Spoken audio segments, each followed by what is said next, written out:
I never imagined one evening would become the beginning of my personal hell. For almost 7 years, David and I had lived a simple, honest life. We weren't the flashy couple with exotic vacations or expensive gifts. We were the kind who laughed over burnt toast, danced in pajamas, and watched reruns of shows we'd seen 1,000 times. I truly thought that was enough for me, until I met Frank. At first, he was just another familiar face at work. A senior executive, smart, well-spoken, a little older, with a confidence that felt like gravity. Whenever he entered a room, eyes followed, including mine. And that's where I went wrong. One small glance, one tiny spark of curiosity, and I kept fanning it until it became a fire that almost burned everything I ever loved.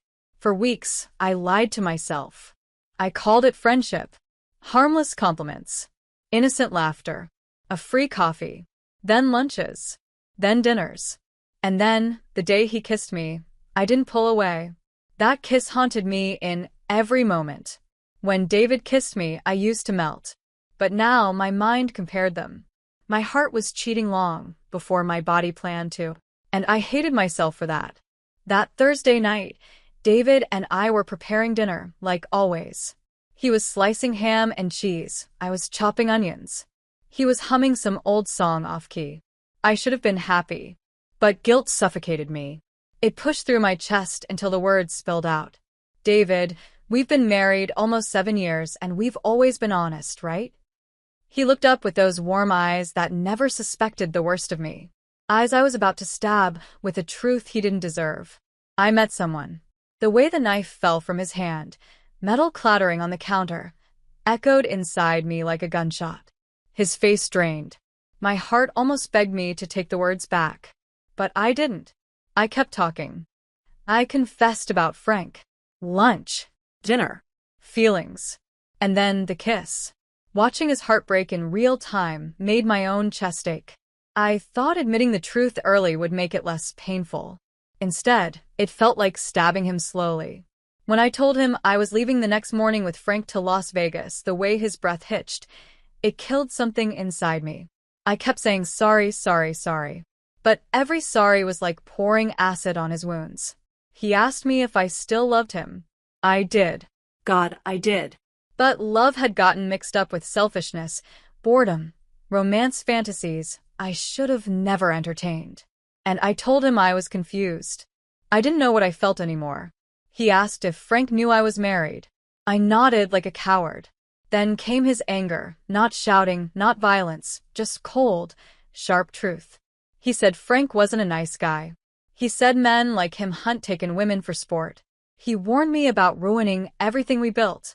He even asked about lingerie, if I had bought anything special to take with Frank. I didn't answer.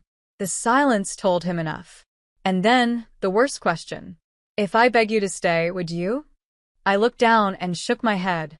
Because in that moment, I truly believed leaving to find clarity was something I had to do. I promised Frank. Breaking that seemed harder than breaking my husband's heart. What kind of wife was I? David stared at me like he was memorizing the face of the woman he'd loved before she disappeared forever. He told me to wait, then went downstairs. I didn't know what he was doing. When he came back, he was carrying that silly Halloween prop coffin we stored in the basement. He placed it on the kitchen table. Then he pulled out our marriage license. At first, I thought it was some sick joke. But then he placed the license inside the coffin and started hammering nails into the lid. With every nail, something shattered in me. The first nail, our lunches and dinners. The second, our kiss. The third, my decision to go to Vegas. The fourth, the final nail, sealing the coffin that held 7 years of love, trust, and dreams. He called it the burial of our marriage. He wasn't angry anymore. He wasn't even crying. He was numb. And numbness is worse than fury because that means the person has given up. He grabbed his jacket and walked out. Didn't even look back. Just disappeared from my life. When the door clicked shut, I crumbled to the floor, suffocating on my own breath. What have I done? What have I done? I stared at that coffin for a long time. That paper inside wasn't just a license. It was every memory we created. Every promise we made. Our vows. Our laughter. Our plans for children. And I had thrown all of that into a grave with my selfishness. Still, I packed. My hands trembled as I pulled clothes from drawers. I put makeup in a bag. I took out the lingerie, 3 sets I had bought secretly. They were delicate, expensive, sexy. A woman preparing for sin. A woman betraying her home. I saw my reflection in the mirror. Perfect makeup, hair set, eyes full of greed and fear. I looked like a stranger. Someone I despised. I sat on the bed, staring at the coffin. Hours passed. I didn't sleep. I slipped into a dream. A horrible one. I dreamed I was inside that coffin. No air. No light. No escape. I woke choking, gripping my throat. I ran to the coffin, dragged it upstairs, sweating, crying, desperate, and tried to pry open the lid. My fingers hurt. My nails bent backward. But I didn't stop. After forever, I forced the lid enough to slide the license out. I held it to my chest like a lifeline. Our marriage wasn't dead, not yet. But what about tomorrow? Would I still go? Would I still throw everything away? I changed out of the fancy clothes and into David's old sweatshirt and sweatpants. I wiped away all the makeup until my face was raw. If Frank saw me like that, I hoped he would realize I wasn't fantasy material. I belonged to the man who built a life with me, not the man trying to steal me. Morning came cruelly fast. When Frank arrived, he looked confused. "Why aren't you dressed? Where's your luggage?" I told him the only truth that mattered. I can't give away what isn't mine. My body belongs to my husband. His face twisted with rage. He called me names, threatened to ruin me, said I wasted his money. Then his tires screeched away, just like the last fragile piece of dignity I had left. I ran out trying to find David, but he wasn't there. His car wasn't in the driveway. His phone wasn't answered. His love wasn't with me anymore. I dropped to the floor screaming apologies that no one could hear. I cried until my chest hurt. I cried until my eyes stung. I cried because regret was a poison I had finally swallowed. Hours later, I heard the garage open. David was back. I sprinted toward the door, but my legs gave out halfway up the stairs. I crashed, crawling like a pathetic, broken animal, toward the only person I ever truly loved. When I saw him standing at the top of the stairs, my heart collapsed. Please listen. I was wrong. I didn't go. I can't live without you. I can't breathe without you. I clutched his legs, begging like a sinner in front of God. My dignity was already buried. Now, all I wanted was for him to dig us back up. But David didn't touch me, didn't comfort me. His eyes were cold, distant, like he was looking at a stranger. Maybe he was. I had destroyed the version of me he once loved. And the worst part? I didn't know if he would ever want to bring her back. David didn't hold me when I broke down at his feet. He just stared, like I was a ghost. The last time he looked at me like I mattered was before I confessed everything. Now he looked through me, not at me. He gently removed my hands from his legs and told me to stand. He wasn't harsh. That made it hurt even more. When someone stops caring enough to be angry, you've already lost. He led me downstairs, his steps slow, cautious, like he didn't want to get too close. We sat at the kitchen table, the same table where I killed our marriage last night. He made coffee for both of us. He didn't even ask how I wanted it. He used to remember. 2 sugars, no cream. Today, he pushed a cup toward me without a word. Bitter. Just like the moment. I tried to explain everything. How I panicked, how I couldn't breathe thinking about losing him, how I couldn't go with Frank, how I burned inside seeing our marriage trapped in that coffin, how I dreamt I was suffocating inside it. He listened, but his eyes didn't soften. I told him I quit my job. He raised an eyebrow. "You quit your job for him or for me?" he asked. I didn't know how to answer anymore. My actions were rotten. My intentions didn't matter. He nodded and said, "We'll talk later." I didn't sleep. I need rest. I begged him to come upstairs with me. "Please, I just want to feel you near me tonight." No touching, just stay. After a long silence, he agreed. But it didn't feel like love. It felt like pity. We went upstairs. Lying in the same bed where I once dreamt of another man, I hated myself more than he ever could. His back faced me. He kept distance, a cold gulf between us. At some point, exhaustion pulled me into sleep. But fear stayed awake inside me all night. The next few days were torture. I followed him like a shadow, desperate for validation. Every small interaction became a question of survival.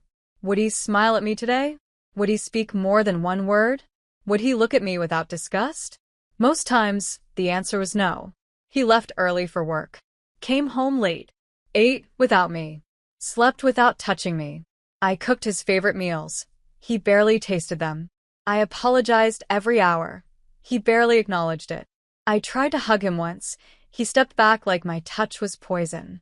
Seeing my husband flinch from me, that was a new kind of pain. Some nights, he slept in the guest room. I cried quietly into the pillow, afraid he'd hear and be annoyed. When I did fall asleep, nightmares dragged me back into that coffin, dark, airless, alone. Day by day, regret became a disease inside me. Then HR called. They wanted to meet regarding Frank and my resignation. I sat in that stiff office chair, fingers trembling. They informed me Frank had multiple harassment complaints against him. He preyed on junior female staff, manipulated them, threatened careers. I wasn't his first target. I was just his biggest mistake. A small victory. He was fired. They offered me money for emotional distress and workplace misconduct. I should have felt relief, but all I felt was shame. Because my betrayal wasn't forced. It was chosen. He didn't trick me into falling. I jumped. I brought the settlement papers home, hoping David would see I was trying to fix things. He didn't congratulate me. He barely reacted. Good, he said flatly. He deserves worse. But I could tell what he really meant. You deserve worse too. Weeks passed. We tried to live normal, but nothing was normal. Sometimes he would hold me for a few seconds. Sometimes he would kiss my forehead, like he was remembering the habit. Those small moments kept me alive. They made me think maybe we could survive this. I clung to hope so desperately that when nausea hit me one morning, I didn't question it. When I fainted near the stairs, I thought stress was catching up. The doctor smiled gently after tests. Congratulations. You're pregnant. My heartbeat exploded. My knees buckled. A baby. David's baby. A chance to rebuild what I destroyed. For a moment, I saw a future. David smiling again, holding our child, forgiving me. I rushed home, tears blurring my vision. I burst into the bedroom where he was pulling on a shirt. David, I gasped. We're going to be parents. He froze. Shirt half-buttoned. Eyes full of shock, no joy. He repeated, like the word tasted bitter. You mean my child? I didn't understand the question. Why would he ask that? Yes. Of course. He stared at me, silent. In that stillness, I saw suspicion. Doubt. The deepest insult possible. You kissed him.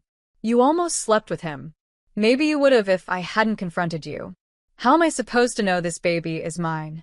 Every cell in my body shattered. I should have screamed. I should have defended myself. But what did I expect? I put us here. I swear, David, I whispered. Nothing physical happened. Not that. This baby is yours.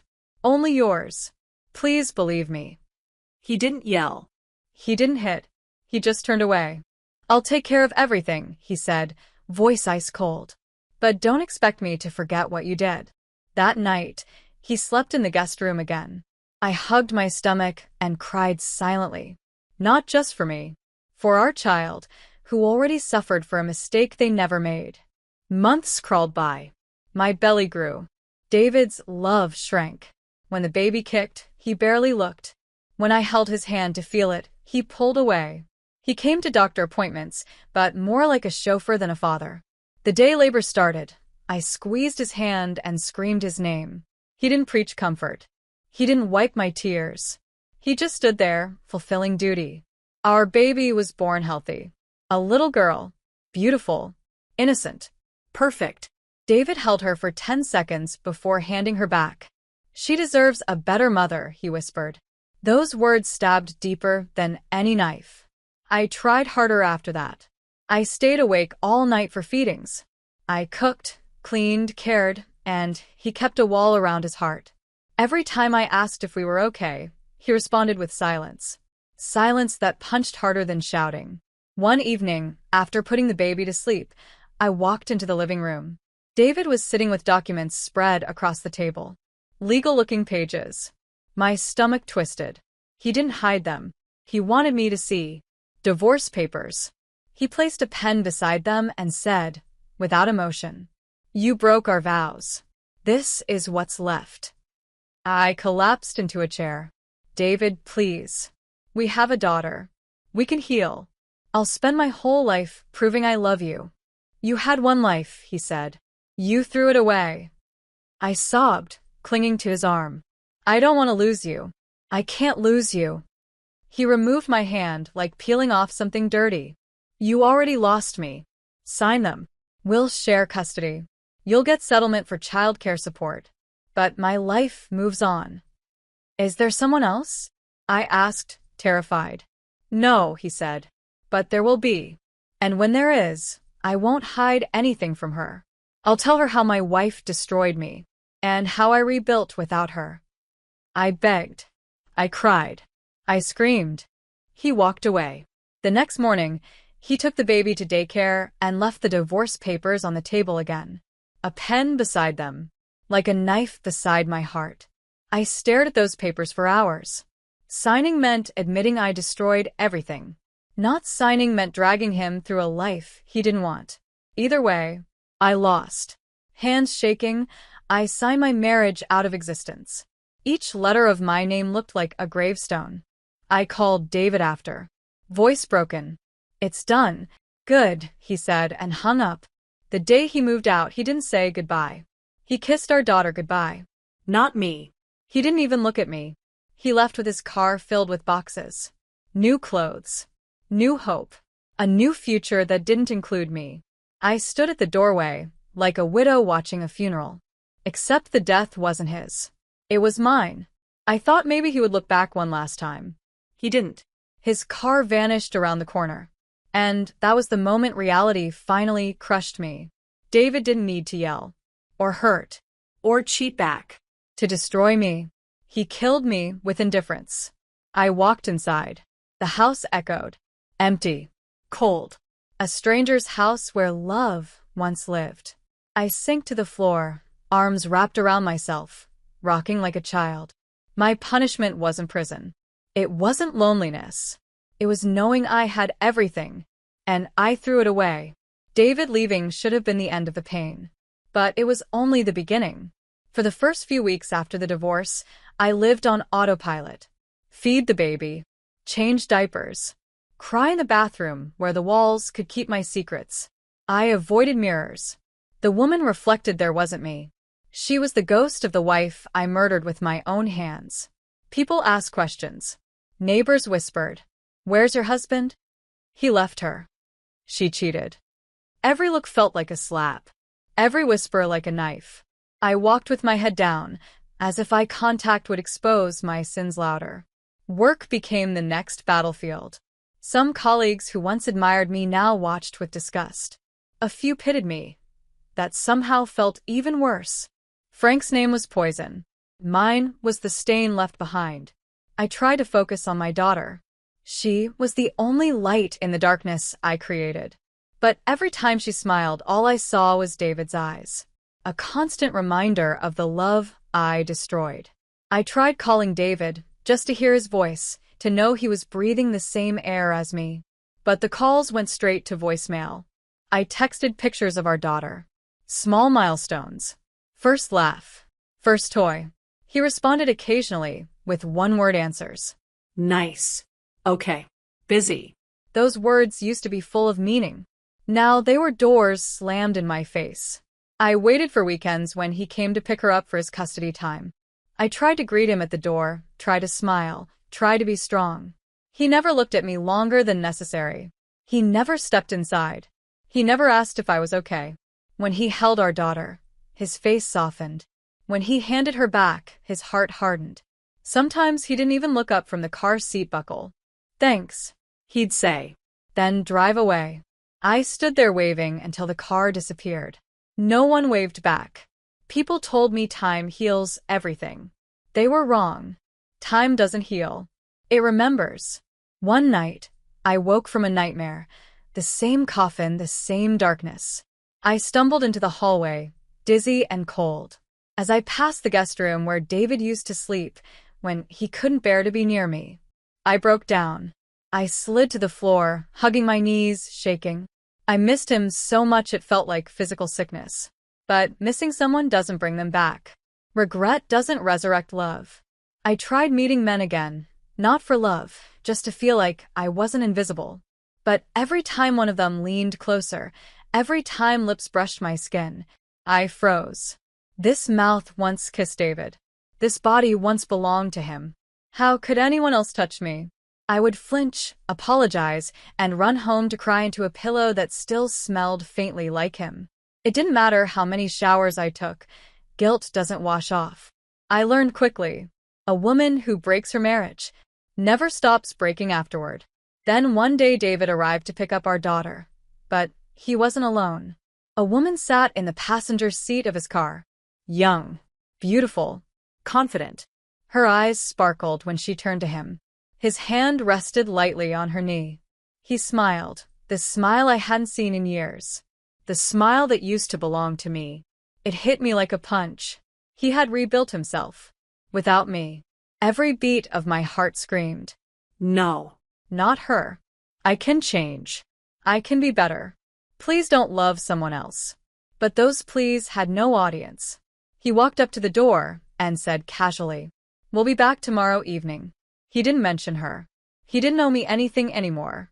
When he buckled our daughter into the car seat, the woman waved at her. David glanced at me, and for the first time in months, he looked happy. Not numb. Not hurt. Happy. And that was the moment I shattered completely. I closed the door. Collapsed behind it. Silent scream tearing through my chest. He moved on. He became something stronger.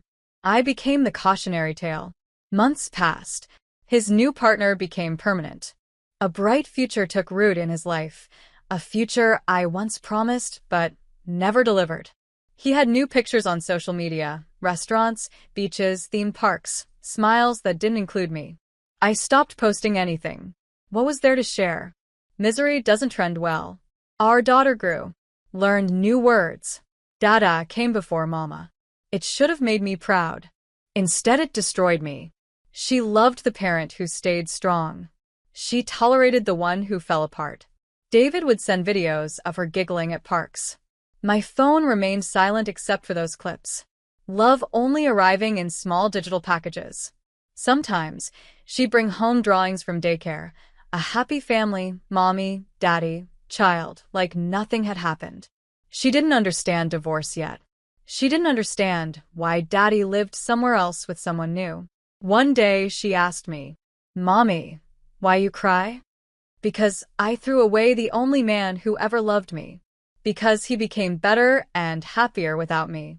Because you deserve a happy family, and I destroyed it.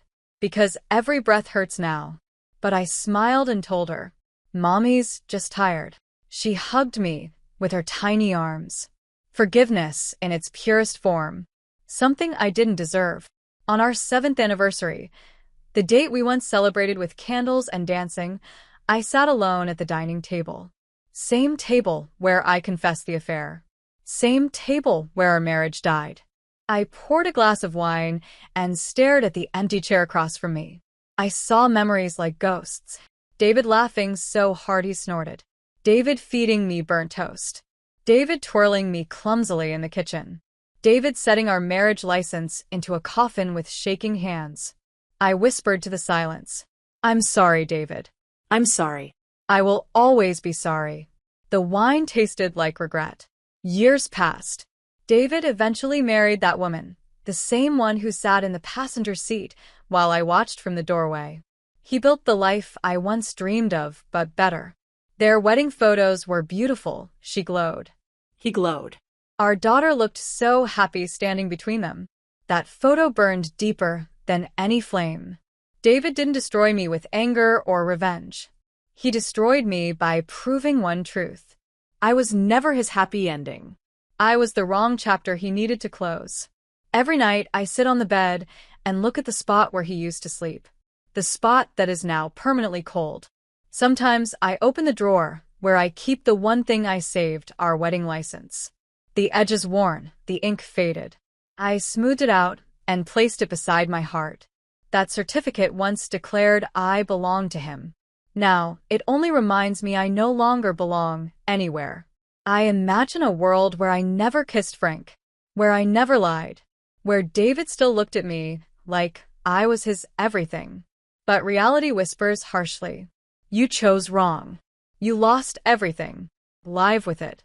I go to bed hugging a pillow that doesn't hug back. I wake up to mornings that don't include his smile. I walk through a life where joy belongs to someone else. Sometimes I catch myself daydreaming. David knocking on the door, forgiving me, taking me home. But he won't. He shouldn't. I don't deserve a second chance. Not when he already gave me a lifetime of first chances. So I keep breathing. Not living, just breathing. Because regret doesn't kill you. It keeps you alive. So you feel every consequence of the love you murdered. I look at the coffin props sometimes. I never threw it away. Because the truth is, I buried our marriage once. And now I live buried with it forever.